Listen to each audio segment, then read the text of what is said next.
بسم الله الرحمن الرحيم.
السلام علیکم ورحمۃ اللہ وبرکاتہ.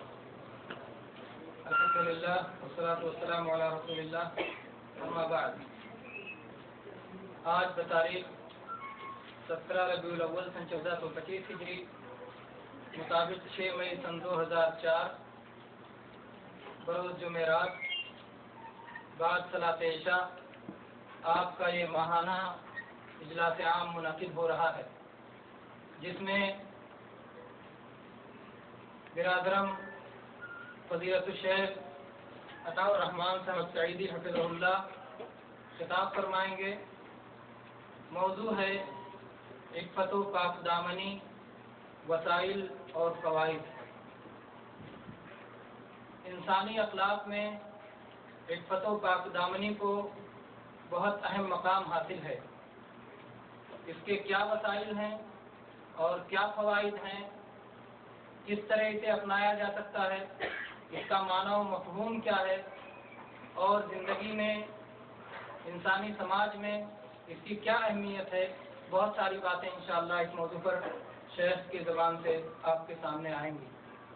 غور سے سماعت فرمائیں، فائدہ اٹھائیں، اور جیسا کہ اس سے پہلے بھی ہوتا رہا ہے انشاءاللہ آج بھی محاضرہ کے اختتام پر انعامی سوالات ہوں گے، اور جو لوگ جواب دینے جائیں گے انہیں انعام سے نوازا جائے گا. اس کے بعد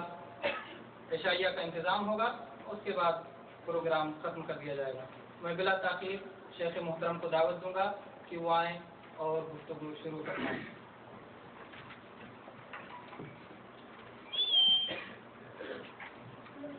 السلام علیکم ورحمۃ اللہ وبرکاتہ.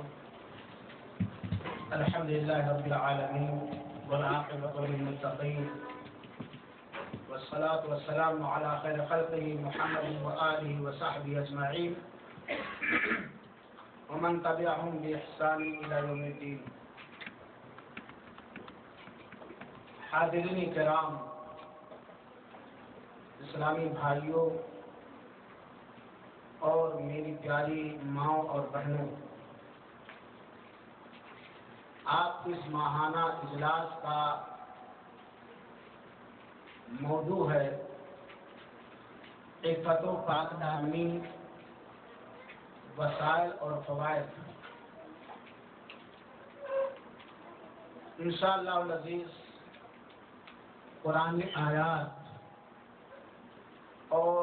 احادیث نبویہ کی روشنی میں عفت و پاک دامنی کی اہمیت،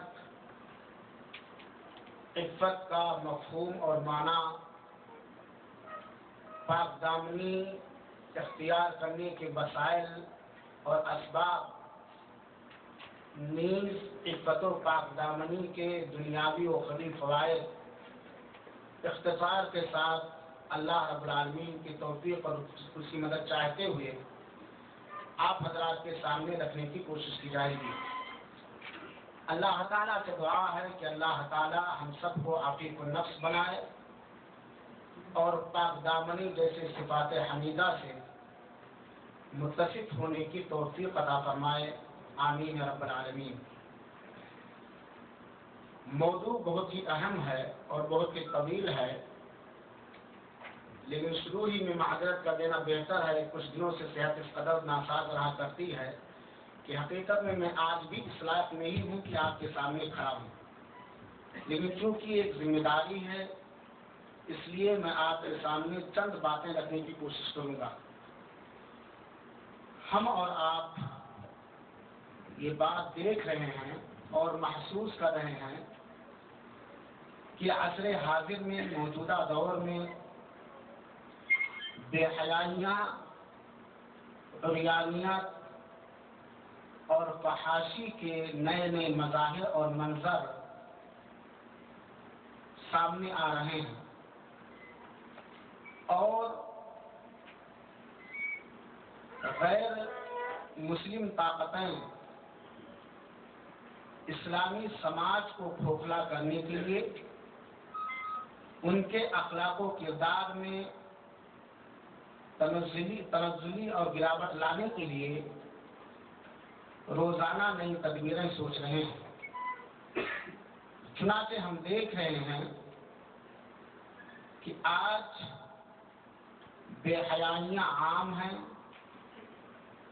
عریانیت اور بے پردگی کا بازار گرم ہے، اور اس بڑے جرم کے مرتکب صرف غیر قوم ہی نہیں بلکہ شیطانی وساوس سے متاثر ہو کر اسلامی سماج کے بیشتر حضرات بھی متاثر ہیں۔ بلکہ اگر یہ کہا جائے تو مبالغہ نہ ہوگا کہ بے حیائی اور بے شرمی، عریانیت اور فحشکاریاں پھیلانے میں جہاں دوسری طاقتیں ہیں، وہیں پر اسلامی سماج میں بسنے والے نام و نہاد مسلمانوں کے بھی اہم رول نظر آ رہے ہیں۔ چنانچہ اگر یہودیت اور نصرانیت یا ہندومت کی بہو بیٹیاں بے حیائیاں پھیلا رہی ہیں، تو قابل افسوس بات یہ بھی ہے کہ ہم میں سے بھی کچھ لوگ اس سے پیچھے نظر نہیں آ رہے ہیں، اور یہ خرابی اس قدر عام ہوتی جا رہی ہے کہ نوجوان ہی نہیں بلکہ ایک معمولی عمر کا بچہ بھی متاثر نظر آ رہا ہے، اور بوڑھے بھی اس سے بچے ہوئے نہیں۔ اور معاشرے اور سماج کے اندر اگر نگاہ ڈالی جائے تو بہت ہی کم گھر ایسے ملیں گے، بہت ہی کم خاندان ایسے ملیں گے جہاں ان عفت و پاک دامنی کے اسباب کا خیال رکھا جاتا ہے اور عفت و پاک دامنی کا اہتمام کیا جاتا ہے، ورنہ بیشتر گھر ایسے ملیں گے کہ جہاں عفت و پاک دامنی کو تار کرنے والے سارے اسباب اور سارے وسائل موجود ہیں۔ اس بگڑے ہوئے انسانی سماج کو یاد دلانے کے لیے اور ان کے اندر عفت و پاک دامنی کی اہمیت کو اجاگر کرنے کے لیے اس موضوع کا انتخاب کیا گیا ہے۔ اور یقینی طور پر عفت و پاک دامنی مسلمان مرد اور عورت کی وہ نمایاں صفت ہے جو ہر ایک سے ممتاز ہے، جس کا وجود اگر مسلم سماج اور مسلم سوسائٹی کے اندر نہیں رہا اور اگر اس کا فقدان ہو گیا تو یقینی طور پر ہماری بہت ساری عبادات بھی متاثر ہو جائیں گی۔ اللہ کے رسول اکرم صلی اللہ تعالی وسلم نے اور شریعت مطہرہ نے مختلف موڑ پر، مختلف جوانب اور مختلف انداز سے اہل اسلام کو پاک دامن رہنے کی تلقین کی ہے، اپنے آپ کو عفیف بنانے کی تلقین کی ہے، لیکن کتاب و سنت سے جہالت کے باعث آج ہمارے معاشرے و سماج سے عفت و پاک دامنی کا فقدان نظر آ رہا ہے۔ اسی لیے ہم دیکھ رہے ہیں کہ بے حیائیاں، بے شرمی، عریانیت، فحاشیت کے نئے نئے مظاہر، نئے نئے طریقے اور نئے نئے آئٹمیں ایجاد کی جا رہی ہیں، جبکہ اگر ہم سنت رسول صلی اللہ علیہ وسلم کو دیکھیں تو ہمیں یہ بات معلوم ہوگی کہ اللہ کے رسول اکرم صلی اللہ تعالی علیہ وسلم ہمیشہ یہ دعا فرمایا کرتے تھے، جیسا کہ صحیح مسلم کی روایت ہے،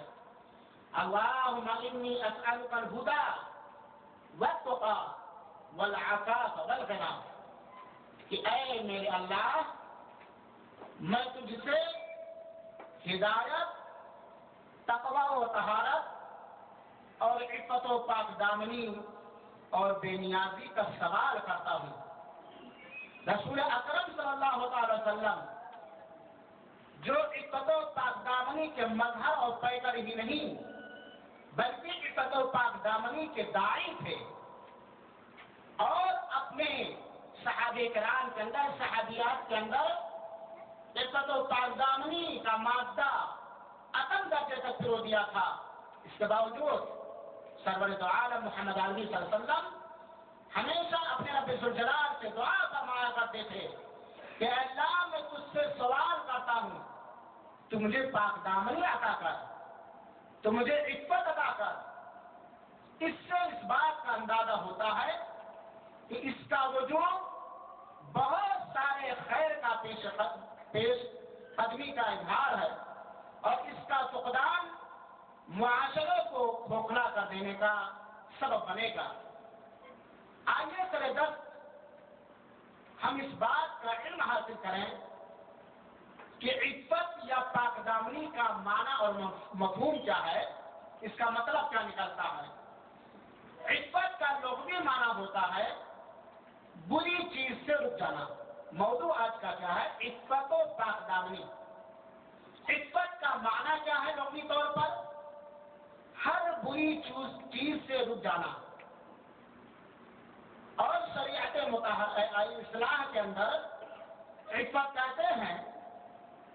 ہر حرام چیزوں سے، نیز ہر اس چیز سے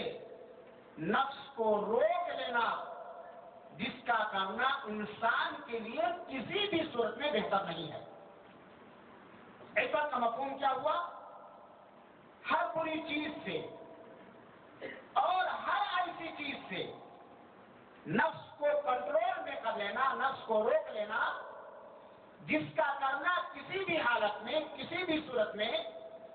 انسان کے لیے بہتر نہیں ہے۔ اور عفت یا پاک دامنی یہ رضالت، خساست اور دناعت کی ضد ہے۔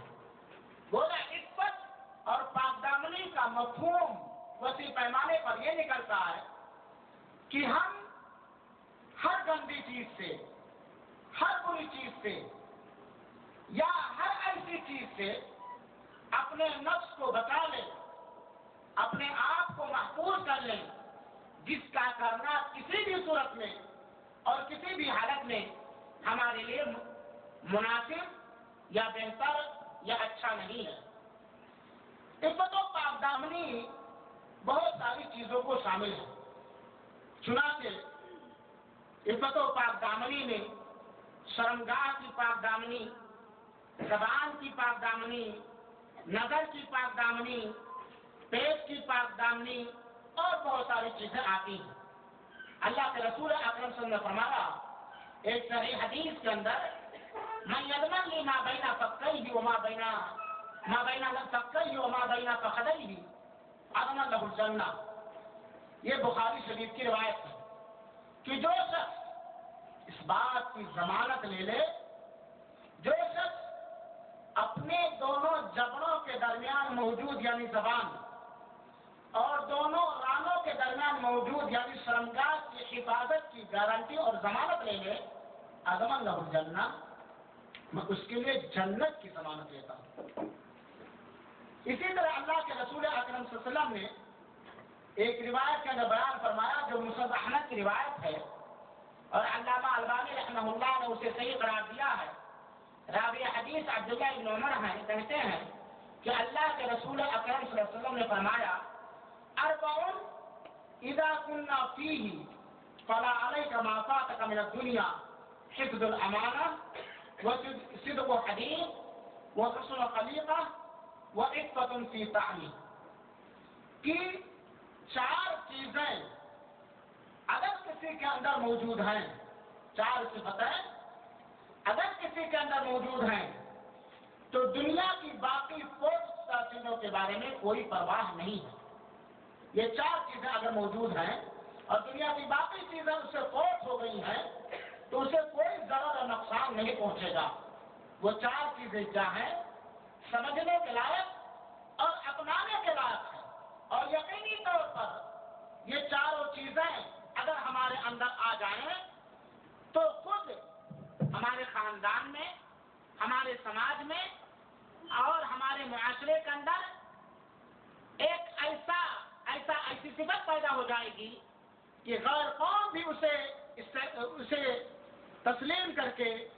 اور اسلام کے بارے میں پڑھنے پر مجبور ہو جائے گا۔ دیکھیے دین اسلام میں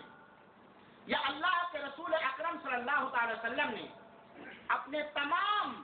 ماننے والے یا جو اپنے آپ کو مسلمان کہتے ہیں ان سارے لوگوں کو یہ بتلایا ہے کہ اگر تمہارے اندر 4 چیزیں پائی جائیں تو دنیا کی دیگر 4 چیزوں کی کوئی پرواہ نہیں ہے۔ وہ 4 چیزیں کیا ہیں؟ حفظ الامانہ، امانت کی حفاظت کرنا۔ گویا اسلام امانت کی حفاظت کرنے کا حکم دیتا ہے، یعنی اگر کوئی شخص آپ کے پاس امانت رکھ دے، چاہے وہ 1 ریال ہو یا 1 ارب ریال ہو، اس کے اندر کسی قسم کی خیانت قطعاً جائز نہیں ہے، اس کی ہمیں حفاظت کرنی چاہیے۔ اور دوسری صفت کیا ہے؟ صدق و حدیث، سچی بات بولنا۔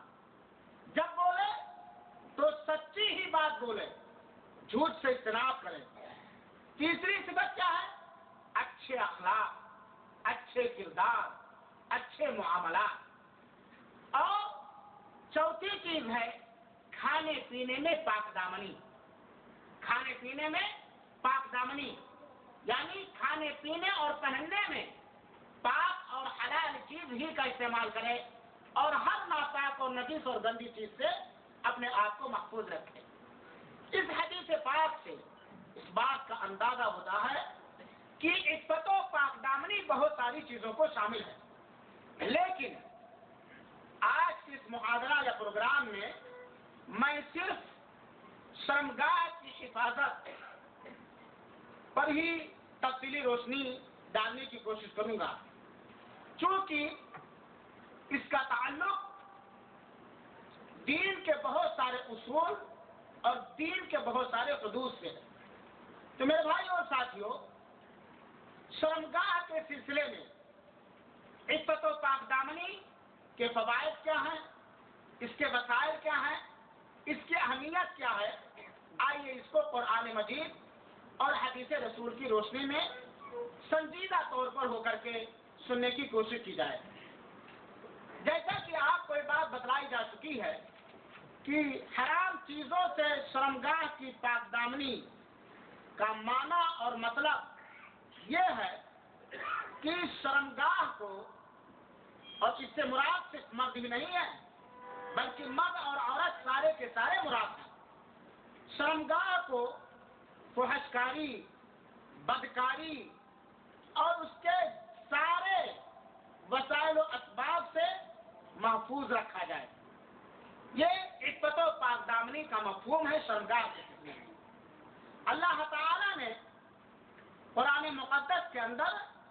اپنے بندوں کو اسی بات کا حکم دیا ہے، چنانچہ اللہ رب العالمین نے ارشاد فرمایا، سورہ نور کی آیت نمبر 33 ہے، اور سورہ نور کے اندر اللہ رب العالمین نے اس طرح پردے کے مسائل ہو یا حفظ شرمگاہ کے مسائل ہو، سارے مسائل کو اللہ تعالیٰ نے تفصیلی سے بیان کر دیا۔ اللہ تعالیٰ فرماتا ہے وَلْيَسْتَعْفِفِ الَّذِينَ لَا يَجِدُونَ نِكَاحًا حتی یغنیہم اللہ من فضلہ، پاک دامنی اختیار کریں، پاک دامنی اختیار کریں۔ جو لوگ نکاح کرنے کی طاقت نہیں رکھتے ہیں، یہاں تک کہ اللہ رب العالمین انہیں اپنے فضل اور مہربانی سے نوازتے۔ اس آیت کریمہ میں اس بات کا حکم دیا گیا ہے کہ ہر مسلمان، چاہے وہ مرد ہو یا عورت، اپنی شرمگاہ کی غائب درجہ حفاظت کرے اور اپنی شرمگاہ کے ذریعہ کسی فحاشی اور کسی بدکاری یا زنا کا ارتکاب قطعا نہ کرے، اور اگر وہ غیر شادی شدہ ہے تو اس وقت تک اپنے آپ کو ہر بدکاریوں سے محفوظ رکھے جب تک کہ اللہ رب العالمین اس کے لیے نکاح کے اسباب فراہم نہ کر دے۔ جب غیر شادی شدہ کے لیے یہ حکم ہے تو شادی شدہ کے لیے یہ حکم تو بدرجہ اولا ہے، کیونکہ ایک شادی شدہ مرد کے پاس یا ایک شادی شدہ عورت کے پاس جنسی خواہشات کو حلال طریقے سے پوری کرنے کا سامان موجود ہے۔ اسی لیے اللہ رب العالمین نے فرمایا ہے قرآن مقدس کے اندر، سورہ نور ہی کے آیت نمبر 30 ہے، قُلْ لِلْمُؤْمِنِينَ يَغُضُّوا مِنْ أَبْصَارِهِمْ وَيَحْفَظُوا فُرُوجَهُمْ ذَلِكَ أَزْكَىٰ لَهُمْ إِنَّ اللَّهَ خَبِيرٌ بِمَا يَصْنَعُونَ۔ آپ یہ بات جانتے ہیں کہ فحشکاری میں، بدکاری میں یا عفت و پاک دامنی کے پردے کو تار تار کرنے میں نگاہ یعنی نظر کا بہت اہم رول ہے۔ اسی لیے اللہ تعالیٰ نے اپنے نبی کریم کو یہ حکم دیا ہے کہ اے نبی پاک صلی اللہ علیہ وآلہ وسلم، آپ سارے ایمان کے دعوے داروں سے کہہ دیجئے، آپ سارے مومنوں سے کہہ دیجئے، یغضوا من ابصارہم، کہ وہ اپنی نگاہیں پست رکھیں، وہ اپنی نگاہیں نیچے رکھیں، وَيَحْفَظُوا فُرُوجَهُمْ،